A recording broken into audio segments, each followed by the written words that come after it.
नमस्कार, मी नेहा. UCN प्रस्तुत आदिशक्ती या विशेष कार्यक्रमात तुम्हा सर्वांचे मनापासून स्वागत आहे. आपल्या सर्वांना माहिती आहे की नवरात्राला सुरुवात झालेली आहे आणि नवरात्र म्हटलं की आनंदाचा आणि उत्सवाचा पर्व असतोच. नवरात्र फक्त गरबा खेळण्यापुरती मर्यादित नाही, तर कुठेतरी देवीची आराधना आणि देवीची आराधना करता वेळी कुठेतरी स्त्रियांना सुद्धा तेवढाच मान देणं गरजेचं आहे. आणि 9 दिवस वेगवेगळे रंग असतात, 9 दिवस वेगवेगळे थीम असतात आणि त्यासोबतच 9 दिवसाचे 9 महत्त्वसुद्धा असतात. तर UCN प्रस्तुत आदिशक्ती या कार्यक्रमाच्या माध्यमातून स्त्रियांचं सशक्तीकरण, त्यांना सन्मान किंवा त्यांची जर्नी ही कशा पद्धतीने राहिली आहे किंवा इथनं पुढे त्यांची जर्नी ही कशी सुरू झाली आहे, हे तुमच्यापर्यंत पोहोचवण्याचा मानस आमचा असतोच. तर या पर्वाला सुरुवात झालेली आहे आणि याच शृंखलेत आज आपल्या स्टुडिओमध्ये उपस्थित आहे मिसेस अनामिका रोकडे, रोकडे ज्वेलर्सच्या डिरेक्टर. नमस्कार मॅम, तुमचं UCN मध्ये खूप खूप स्वागत आहे.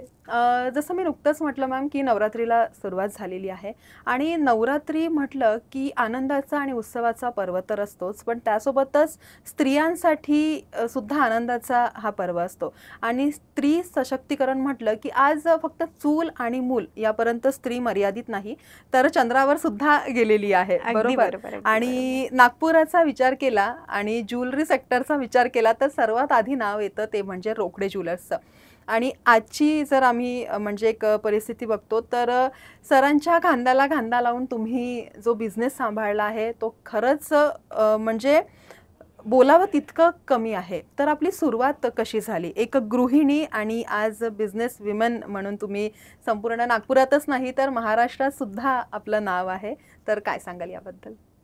सगळ्यात आधी पूर्ण विदर्भवासियांना माझा नमस्कार. मी Anamika Rokde, director of Rokde jewellers. सगळ्यात आधी नेहा, तुमचा मी खूप खूप धन्यवाद करते की तुम्ही मला इथे इन्व्हाइट केलेलात की बा नारी शक्ती काय आहे याच्यावर बोलावं म्हणून. पण असं आहे, नारी शक्ती खूप दृढ शक्ती आहे. ह्याला तुम्ही कुठूनही तोड मरोड करून कितीही तुम्ही हे कराल, किती कसोटीवर कसाल, तर नारी शक्ती अगदी समोर राहणारच आहे. बरोबर आहे. आणि तुम्ही म्हटलात की बाबा कांद्यावर कांदा देऊन समोर चालती आहे, तर अगदी बरोबर आहे. असं आहे की जर्नी स्टार्ट करायचं तर सगळ्यात आधी मी छत्तीसगडवरून आलेली. बरं, मूळ म्हणजे छत्तीसगड. माझं जन्मस्थान छत्तीसगड, राजनांदगाव जवळ एक डोंगरगाव आहे, तिथनं माझा जन्म झालेला. बापरे, म्हणजे अगदी छोट्याशा गावातून. म्हणजे हे माझ्यासाठी पण म्हणजे सरप्राईज होता आज की म्हणजे जन्मभूमी आणि कर्मभूमी असा 2 पार्ट, छत्तीसगड आणि महाराष्ट्र कॉम्बिनेशन, त्याच्यात राजेश मध्ये आलेला. ओके. तर इथनं जर्नी माझी स्टार्ट झालेली, लग्न झालेला माझा. आणि तुम्ही बोललात की नारी शक्तीवर काय करायचं. नारी शक्ती अशी आहे की बाबा जेवढं केलं तेवढं कमी असते. इव्हन तुम्ही बोललात की चांदवर सुद्धा गेलेली आहे, तर अगदी बरोबर आहे. 1 आणि 1 2 नाही होत, 1 आणि 1 11 झालेलं बरं राहते. बरोबर. तर फॅमिली सपोर्ट करताना फॅमिलीनी खूप मला सपोर्ट केलेला, म्हणून मी ह्या स्थितीवर आलेली की बा आपला काय करायचं आणि कसं समोर जायचं ते मी ठरवलेलं. नक्कीच मॅम. आणि जसं आज आपण बघतो की कुठल्याही क्षेत्रात नारी समोरच आहे, महिला म्हटलं की.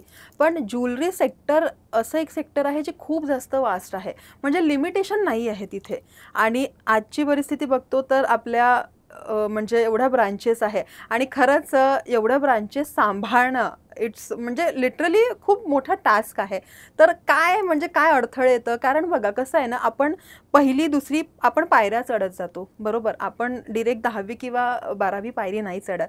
तर पहिली पायरी जेव्हा तुम्ही चढलात की बिझनेस सांभाळायचा कुठेतरी, तर काय घरच्यांचं रिॲक्शन होतं किंवा घरच्यांनी काय सपोर्ट केला, कशा पद्धतीने? ह्याच्यात मी सांगेल की बाबा मी लग्न होऊन आलेली तेव्हा मला काहीच नव्हतं येत. आईंकडे माझ्या आईंनी सर्व्हिस फॅमिली आणि तिकडनं मी बिझनेस फॅमिलीला जॉईन केलेला. लग्न झाल्यानंतर ह्यांचा व्यापार होता ह्या इंडस्ट्रीमध्ये, गोल्ड इंडस्ट्रीमध्ये. तर एक तर सगळ्यात आधी मला काही ABCD गोल्ड काय असते, सिल्वर काय असते, आणि आपण जेव्हा 20 वर्ष 21 वर्ष असलं तेव्हा काही ह्या गोष्टी कळतच नाही. बरोबर.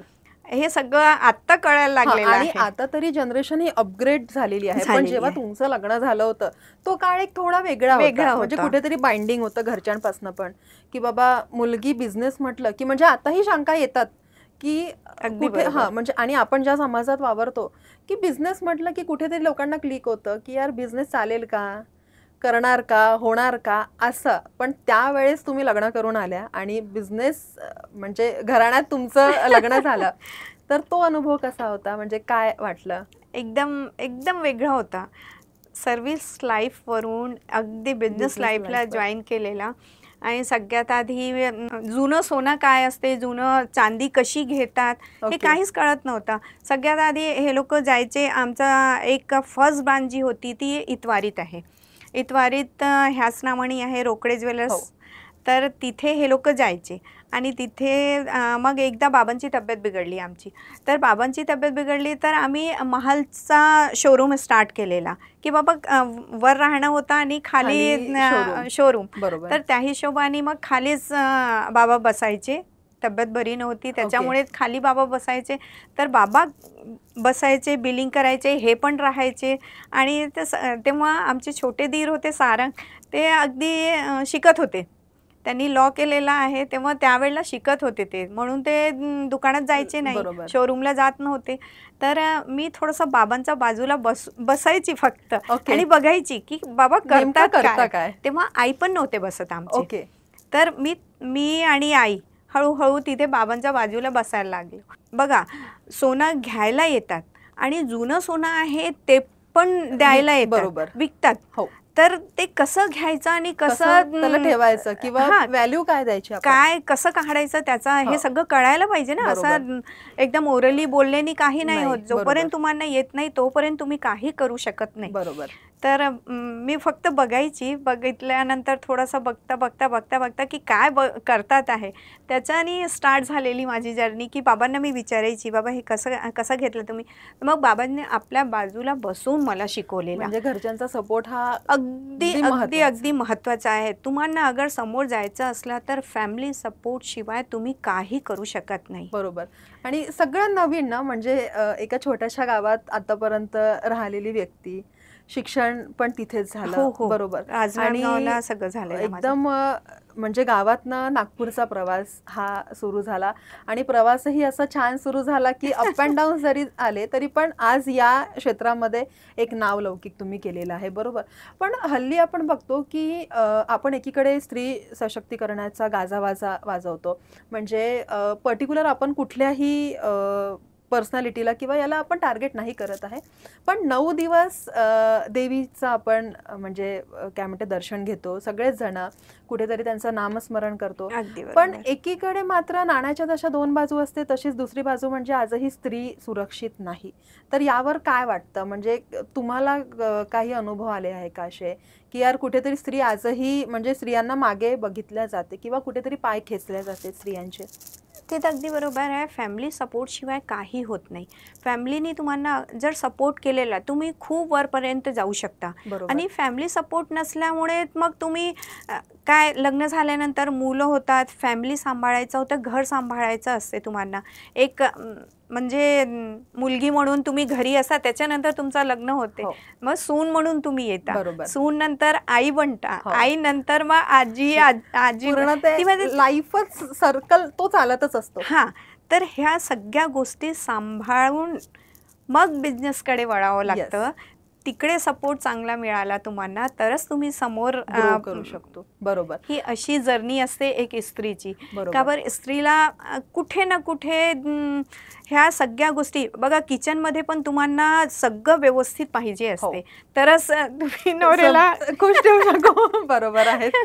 बरोबर. तर तिथून स्टार्ट करून ऑफिसपर्यंत जाणं म्हणजे खरंच एक टास्क. नारी स्त्रीचा खरंच खूप आहे. मोठा अभिमान करायला हो. पाहिजे. पूर्ण म्हणजे रोल मॉडेल आपण म्हणू शकतो आपण स्वतःला, की म्हणजे फक्त बाहेर पडणं आणि पैसे कमवणं हेच नाही, तर बाहेरून पैसे कमवून आणल्यानंतरही आपल्याला घरचं करणं गरजेचं आहे. अगदी बरोबर. आणि जसं बिझनेस क्षेत्रात तुमचं नाव आहेच, पूर्ण फॅमिलीचं नाव आहे, पण सामाजिक क्षेत्राकडे पण तुमचा नेहमी पाहण्याचा दृष्टिकोन हा पॉझिटिव्हच आहे, आम्ही बघितला आहे. तर काय म्हणजे सध्याची परिस्थिती बघितली आपण, तर काय वाटतं तुम्हाला की महिलांनी काय करायला पाहिजे किंवा काय करू नये? एक तुमचा एक्सपिरियन्स काय शेअर कराल आम्हाला? महिलांनी ना सगळ्यात आधी तर आत्मविश्वास ठेवून समोर वाढायला पाहिजे. का बरं, तुमच्याकडे सगळ्या गोष्टी आहे. आत्मविश्वास, दृढ विश्वास करून तुम्ही जर समोर जात आहात तर तुमचा पाय कोणीच खेचू शकत नाही. बरोबर. तर मला बोलायचं असं आहे की बाबा सगळे स्त्रियांनी सगळ्या करू शकतात. घर सांभाळून ऑफिसला जाईपर्यंत सगळं तुम्ही व्यवस्थित करा, तुमचा काहीच कोणी करू शकत नाही. बरोबर. तर एक आई बनून किंवा एक पत्नी बनून तुम्ही अगदी समोर चलत राहा. नक्कीच. आणि बघा कसं आहे ना, पाय खेचणारे भरपूर असतात, पण जर स्वतःमध्ये विश्वास असा आपला, तर ते म्हणतात ना की मग लोक काही पण म्हणतील तरी त्याला फरक नाही पडत. आपला काय मोठो आहे किंवा आपल्याला काय करायचं हे महत्त्वाचं आहे. आणि हे सगळं तर आहेच. आणि रिसेंटली आता महाल आपली ब्रांच जी आहे, महाल असा एरिया आहे की सगळा म्हणजे मी पण महाललाच राहते, तर गजबजला एरिया. तर सगळ्यांना ना क्युरियोसिटी लागली, म्हणजे मला पण, की यार गणपतीचं विसर्जन सुद्धा झालेलं आहे, पण आता महालमध्ये जी चहल पहल आहे ते कशाची सुरू आहे? म्हणजे काय तुम्ही सांगाल आपल्या महाल शोरूम बद्दल? आणि जे स्पेशली महालमध्ये राहतात पब्लिक त्यांना काय सांगाल? सगळ्यात आधी महालची पब्लिक नाही, पूर्ण विदर्भची पब्लिक मी सांगते आहे की आमचा एक विदर्भ मध्ये सगळ्यात मोठं शोरूम येते आहे. आणि आधी होतं तिथे, त्याला आपण पूर्ण नवीन रूपात आपण आणतो आहे. 26 तारखेला याची ओपनिंग करतो आहे आपण. याच्यात मोठे मोठे गेस्ट पण येणार आहे आमचे. ते मी थोडा सस्पेन्स ठेवणार आहे. ते मी 26ला ओपन करणार. तुम्ही महालच्या शोरूमला नक्कीच या. त्याच्यात ऑफर्स वगैरे पण राहणार आहे. त्याच्यात अजून भरपूर तुम्हाला व्हेरायटी पाहण्यात येणार आहे. सिल्वरमध्ये, डायमंडमध्ये एक मोठं शोरूम आहे. त्याच्यात तुम्हाला डिझाईन्स भरपूर मिळणार आहे. तर तुम्ही आता थोडंसं वेट करा आणि त्यावेळेला तुम्ही 26 तारखेपासून एक नवीन स्वरूपात येणारा महालचा शोरूम रोकडे ज्वेलर्स याला नक्कीच भेट द्या. तुम्हाला व्हेरायटी खूप सुंदर मिळणार आहे. नक्कीच मॅम, म्हणजे मी तर व्हिजिट करणारच आहे, कारण मी महाललाच राहते आणि आय होप पूर्ण नागपूरची किंवा विदर्भाची पब्लिक सुद्धा करेलच. आपण म्हणतो की दिवसभर तुम्ही गोल्ड, सिल्वर, डायमंड हे सगळं बघत असता, बरोबर? तर असं कधी झालंय का की यार काय रोजचं तेच गोल्ड, सिल्वर, डायमंड रोजचं बघा, त्याला म्हणजे एवढा आपल्याकडे व्हरायटी आहे, बरोबर? आणि त्या व्हरायटीमधनं जसं एक्झिबिशन होत राहतात, रिसेंटलीच तुमचं एक्झिबिशन झालं मुंबईला, तर तिथे काही अनुभव येतं का? म्हणजे जेव्हा तिथे तुम्ही रिप्रेझेंट करता, तर जेव्हा एक लेडीज एवढ्या मोठ्या ब्रँडला रिप्रेझेंट करते म्हणजे नागपूरच्या बाहेर, तर काय असा अनुभव तुम्ही शेअर करू शकणार आमच्यासोबत? बघा, खूप छान वाटते त्यावेळेला. आणि तुम्ही बोललात की बाबा दिवसभर गोल्ड आणि सिल्वर, डायमंड असं बघत राहता. अगदी बरोबर आहे, आम्ही बघत राहतो. पण अजून डिझाईनमध्ये आपण काय अजून नवीन आणू शकतो, ती डिझाईन आम्हाला बघायची असते. ती आम्ही बघतो तिथे की आम्ही आपल्या कस्टमरला काय नवीन देऊ शकतो. का बरं, डिझाईन आजकाल दर 15 दिवसात चेंज होत राहते. आणि आजकाल तर बाबा हे आणतात आणि मॅडम ऐसा है क्या, चाहिए ऐसा है क्या, तो ये सबसे बड़ा क्वेश्चन रहता है की ऐसा है क्या.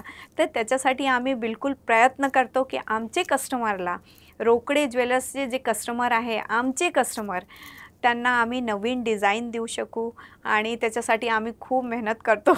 नाही, खरंच. आणि म्हणजे ते म्हणते ना की फक्त बिझनेसमध्ये पदार्पण करणं हे गरजेचं नाही आहे, त्याला आपण कशा पद्धतीने ग्रो करतो ते सुद्धा गरजेचं आहे. आणि आज मी बघते तर पूर्ण फॅमिलीच, म्हणजे रोकडे फॅमिली पूर्ण आज या बिझनेसमध्ये आहे. तर काय तुम्ही एक आपल्या दर्शकांना किंवा आपल्या स्पेशली लेडीजला काय एक मेसेज देऊ शकता? बघा, नारी शक्ती हे सगळ्यात मोठं नारीसाठी हे आहे. तर त्याच्यामध्ये मी हे म्हणणार की तुम्ही समोर चला. मागे वळून बघू नका. मागे काय होते आहे त्याचा तुम्ही विचार करू नका. तुमच्या मनात जे आहे इच्छाशक्ती त्याला तुम्ही समोर घेऊन चला आणि तुम्ही अजून समोर जाऊ शकता.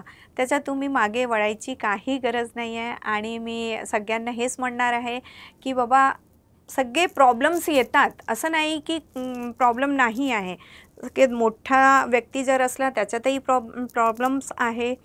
तर ह्या सगळ्या गोष्टी मागे सोडत चला आणि तुम्ही समोर वळत जा. कुठेतरी पॉझिटिव्हिटी हे खूप गरजेचं आहे, बरोबर. आणि नवरात्र सुरुवात झाली आहे. पहिला दिवस सुद्धा आपला नवरात्रीचा. तुम्ही आमच्या गेस्ट इथे आलेले आहेत. तुम्ही आपला एक्सपिरियन्स काय शेअर कराल आमच्या दर्शकांसोबत, की एक लेडी म्हणून आपण किंवा एक स्त्री म्हणून जेव्हा आपण वावरतो तर भरपूर चॅलेंजेस असतात, म्हणजे मल्टिपल. ते म्हणते ना की नवदुर्गा, नऊ शक्ती, नारी आपल्याला शक्ती. ॲट ए टाइम आपल्याला मल्टिपल टास्क करावं लागतं. हे पण करायचं आहे, ते पण करायचं आहे, ते पण करायचं आहे. तर कधी असं वाटलं का की बाबा खूप हॉचपॉच होत आहे किंवा बिझनेसमध्ये किंवा असा काही तुम्हाला एक्सपिरियन्स आलाय का? असते ना, असते. सगळे काही ना काही असते बघा. कधी कधी म्हणजे घरून निघताना सगळं व्यवस्थित करून निघावं असं वाटते. पण घरी गेल्यानंतर मग मुलं असतात, त्यांना पण काही खायचं असते, काही करायचं असते. तर असं वाटते तो पण व्यवस्थित पार्ट एक असते की बाबा नहीं, बच्चों को भी अच्छा होना चाहिए. राइट. हो. ऑफिस में आने के बाद ऐसा लगता है, असं वाटते की बाबा नाही, ऑफिसला सुद्धा व्यवस्थित सगळे Perfect राहायला झालं पाहिजे. हां. Perfect झालं आणि पाहिजे. त्याच्यानंतर आपण कामाला जेव्हा सुरुवात केला तर तो पण परफेक्ट पाहिजे हो. असते. तर इथून सुरुवात असते. बरेचसे टास्क येतात, त्याला सॉल्व्ह करायचा आणि समोर निघायचं. निघायचं. म्हणजे खरंच हा तुमचा एक सकारात्मक विचार करण्याचा जो दृष्टिकोन आहे तो खरंच छान आहे. आणि म्हणूनच पॉझिटिव्हिटीमुळेच आज तुम्ही इथे आहात, या म्हणजे पदावर तुम्ही आहात. आणि जसं आम्ही ऐकलं मॅम की गोंदियाला सुद्धा आपलं शोरूम ओपन होत आहे, बरोबर. गोंदियावासियांसाठी हे खरंच खूप छान न्यूज आहे. तर थोडं शोरूम बद्दल की कधी होत आहे, काय, आणि लोकेशन वगैरे अजून काही डिसाईड झालं आहे आपलं? बघा, मागच्या वर्षी आम्ही नवरात्रात भंडारा शोरूम ओपन केलेलं होतं. आता ह्या वर्षी आम्ही गोंदियात येतो आहे. तर मी सगळे विदर्भवासियांना UCNच्या माध्यमाने मी हे सांगणार आहे की बाबा आमचा शोरूम गोंदियाला ओपन होते आहे. याची डेट पण मी नवरात्रमध्येच आहे. 9 दिवसात आपण कधी पण ओपन करणार आहोत. तर मी सगळ्यांना विनंती करते की एक छोटीशी भेट तिथे द्या आणि तुम्ही पूर्ण कलेक्शन बघा. सगळे जी नवीन व्हेरायटी असते गोल्डमध्ये, सिल्वरमध्ये आणि प्लॅटिनियममध्ये. आता तर स्टर्लिंग सिल्वरमध्ये पण खूप सुंदर डिझाईन येतो आहे की बाबा अँकलेटपासून जर खालचा पायापासून जर स्टार्ट केला तर केसांपर्यंत आहेच. ते सगळे वस्तू आपल्याला पाहायला मिळेल. तर नक्कीच एकदा रोकडे ज्वेलर्सला भेट द्या. येणारं हे वर्ष तुमच्यासाठी खूप आनंदाचं, सुखसमृद्धीचं जावं, हे UCN कडनं म्हणजे नक्कीच प्रार्थना करतो. UCN प्रस्तुत आदिशक्ती या विशेष कार्यक्रमाच्या अंतर्गत आज आम्ही अनामिका रोकडे मॅम यांच्याशी चर्चा केली. आणि एक स्त्री फक्त चूल आणि मूल इथपर्यंत मर्यादित नाही राहता कुठेतरी बिझनेस विमेन सुद्धा बनू शकते, आणि त्याचं खरंच उदाहरण आज आपल्या स्टुडिओमध्ये आलं होतं. तर मॅम खूप खूप आभार तुमचे. तुम्ही इथे आलात, वेळातला वेळ काढला आणि एक पॉझिटिव्ह मेसेज तुम्ही दिला. तर आजच्या कार्यक्रमात आपण इथेच थांबूया. उद्या पुन्हा भेटूया. तोवर बघत राहा UCN प्रस्तुत आदिशक्ती. नमस्कार. Thank you so much. Thank you so much Neha ma'am. Thank you UCN. Thank you so much.